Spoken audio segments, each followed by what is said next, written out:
প্রিয় বন্ধুরা, আসসালামু আলাইকুম রহমতুল্লাহ। আমরা এই যে এখানটা পরিষ্কার করে দিলাম, আগাছাগুলো পরিষ্কার করে দিলাম। তো এই যে যে আগাছাগুলো হয়েছে দেখতে পাচ্ছ বন্ধুরা, তো এগুলো আমরা কি করি সেটাই আজকে আপনাদেরকে দেখাবো।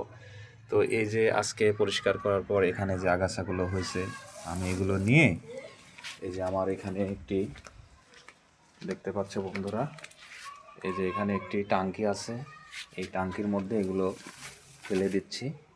এই যে দেখতে পাচ্ছ বন্ধুরা, তো এখানে প্রতিদিনের আমরা যে আপনার তরকারির যে ওয়েস্টেজগুলো হয় সেগুলো কিন্তু এর মধ্যে রাখি।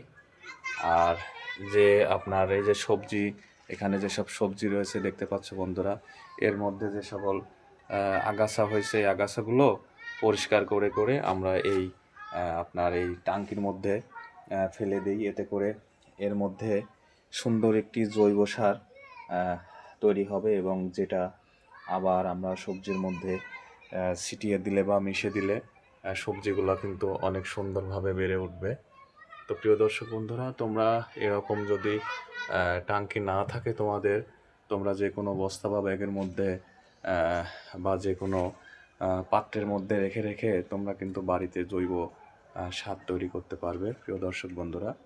তো সবাই ভালো থাকবেন। আসসালামু আলাইকুম রহমতুল্লাহ।